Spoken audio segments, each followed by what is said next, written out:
आज की हमारी कहानी है अभिशाप। यह कहानी एक बहुत ही दर्द भरी कहानी है। इस कहानी को अगर आप पूरा सुनोगे तो आप रो पड़ोगे। फ़ोन की घंटी बज रही थी। मोहित ने घड़ी देखी, सुबह के 7 बज रहे थे। उसने फ़ोन उठाया। उधर से आवाज़ आई, मैं थाने से बोल रहा हूँ, एक छतरी रेल से कटकर मर गई है। उसके फ़ोन में लास्ट डायल में आपका नंबर था, इसलिए आपको फ़ोन किया। मोहित को काटो तो खून नहीं। रात तो मौसी से बात हुई थी उसकी। बेहद उदास भरी हताश सी बातें कर रही थी। कल जो कुछ घर में हुआ बता रही थी। आवाज में भी बहुत कमजोरी थी, लेकिन वो थका हुआ था। उसने कह दिया, मौसी कल शाम घर आकर विस्तार से बात करूंगा। पर अब तो जल्दी से थाने भागा। लाश मोर्चरी में रखी हुई थी। उसने मौसा जी को फोन किया, जो बिजली विभाग में कार्यरत थे। 2 साल पहले ही रिटायर हुए हैं। मौसा जी को लगा उसकी बात सुनकर सांप सा ही सूंघ गया। मैं आता हूँ कहकर उन्होंने फ़ोन काट दिया। मोहित सामने पड़ी बेंच पर बैठ गया। उसकी आंखों से आंसू बहने लगे। मौसी माँ की लाडली बहन थी, उनसे 6 साल छोटी थी। मोहित भी मौसी के दिल के बहुत करीब था। सोच में डूब गया मोहित। माँ बताया करती थी, जब उनके जन्म के बाद मौसी पैदा हुई तो सबको खल गई, क्योंकि सबको लड़का चाहिए था। मौसी के होने से पहले लड़की जानकर कई गर्भपात करा दिए गए थे। उस बार लड़का होने की रिपोर्ट पर ही बच्चा पैदा किया गया, पर हुई लड़की। किसी को बर्दाश्त ही नहीं हुआ। कोई हराम सा मच गया। कोई शगुन नहीं हुआ, बस मातम ही हुआ।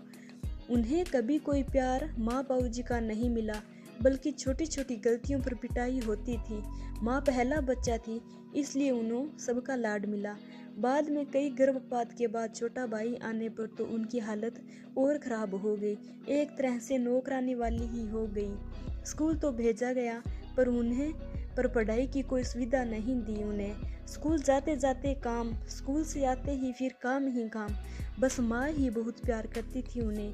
माँ बताती थी, एक बार मौसी ने भूख लगने पर भाई के लिए रखा हुआ सेव खा लिया था, फिर तो उनकी पिटाई हुई।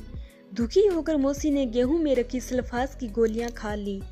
वो तो माँ ने देख लिया। पुलिस के डर के मारे जैसे तैसे उन्हें बचाया गया। माँ की शादी के बाद तो मौसी की हालत और बदतर हो गई। 16 साल की उम्र में ही उनकी शादी भी करा दी गई, हमारे शहर में ही। पर यहाँ भी मौसी के दुर्भाग्य ने पीछा नहीं छोड़ा। तेज तरार सास और विधवा बहन का आज्ञाकारी भाई निकला उनका पति। दिन रात उनकी सेवा में जुटी रहती। मुंह में तो जैसे बोल ही नहीं थे उनके। मायके वालों ने शादी के बाद उनसे कोई मतलब ही नहीं रखा। बस कभी कभी माँ से मिलना होता रहता था उनका। अपने दुख दर्द बांट लेती थी उनसे। वो भी बराबर में बैठे सब बातें मैं सुनता रहता था। बात बहुत समझ तो नहीं आती थी, पर मौसी के आंखों के आंसू उसे अच्छे नहीं लगते। अपने हाथों से उन्हें पोंछ देता था मैं, और मौसी मुझे गले से लगा लेती थी और बहुत प्यार करती थी। माँ बताती थी, एक बार फिर मौसी ने जुल्मों से तंग आकर जान देने की सोची। तभी उन्हें पता चला कि वो गर्भवती हैं। उस दिन से खुश रहने लगी थी। उन्हें यही लगने लगा था, अब कोई उनका अपना आने वाला है, जो उनका उद्धार करेगा, उनको समझेगा। और फिर रौनक उनके घर आया। 1 साल बाद ही रोशनी से उनकी दुनिया में चहचहाट भर गई। सास की चिल्पो, पति का कर्कश व्यवहार, ननद की मनमानी उन्हें कुछ भी बुरा नहीं लगता था। वो तो अपनी खुशी में मगन अब दूसरी दुनिया में ही रहने लगी थी। बच्चे पढ़ने में अच्छे निकले। लड़का बैंक अफसर और बेटी इंजीनियर बनी। बेटी की शादी उसके जॉब में आते ही कर दी। वो अपने घर में खुश थी, नौकरी और अपने ससुराल में व्यस्त। किसी भी रोशनी को कुछ बताकर दुखी नहीं करना चाहती थी। एक बार बहुत बड़ा झटका मौसी को तब लगा जब उनकी बड़ी बहन यानी मेरी माँ इस दुनिया से चली गई। बहुत फूट फूट कर रोई थी वो। कहती थी, अब मैं अनाथ हो गई। वो तो खुद ही बिल्कुल टूट सा गया था, पर उसने मौसी को गले लगाकर कहा, मैं हूँ ना। उसने ही अपने शादी में उन्हें फ़ोन खरीद कर दिया, भेंट स्वरूप, ताकि चाहे उससे बात कर सके। उनके बेटे ने भी प्रेम विवाह किया था। पति तो बिल्कुल भी तैयार नहीं थे। हालांकि उन्हें भी लड़की और उसका परिवार ठीक नहीं लगा। फिर भी बेटे की खुशी के लिए बड़े लाड से बहू घर पर लेकर आई, पर शायद यह भी उनकी किस्मत दगा दे गई। बहू के पिताजी का कोई काम नहीं था, भाई भी आवारा था। वो हर वक्त घर में डेरा डाले रहते और बहू को चिढ़ाते रहते। बहू को हर समय ठंडा बुखार। मौसी दिन रात काम करती रहती। बेटे से बात करने की कोशिश की तो बेटे का जवाब सुनकर भौचक्की रह गई।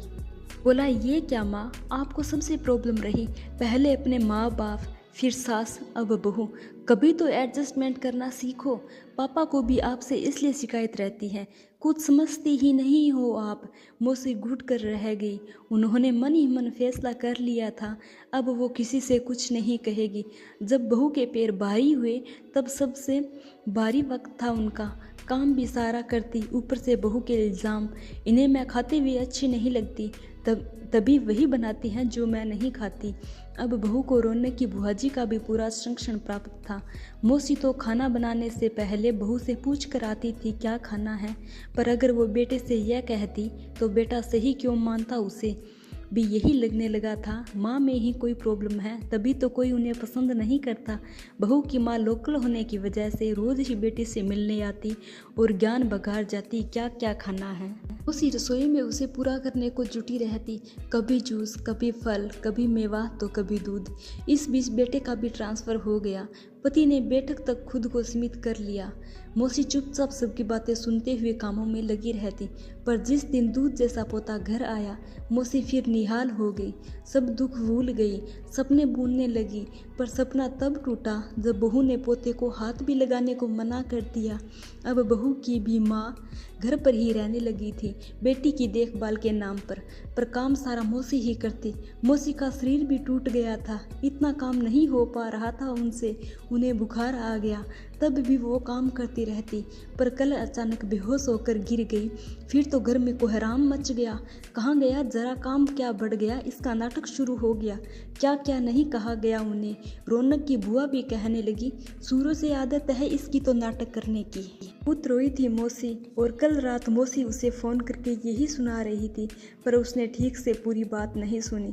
सोचा कल जाकर खुद मिल लेगा, पर शायद उन्हें मन तभी बना लिया था। उनकी लाश लेकर घर आए तो सुना बूढ़ा बहू और उसकी माँ कह रही थी, कुछ किया तो है नहीं आज तक, रेल से कटकर बदनामी और देगी, कुल का नाम बदनाम कर गई, घर के लिए बस अभिशाप ही रही। बहुत दर्द भरी कहानी रही थी उस औरत की, जिसने ज़िंदगी में जन्म से लेकर एडजस्ट ही तो किया था, और जब एडजस्ट करते करते थक गई तो खुदकुशी कर ली।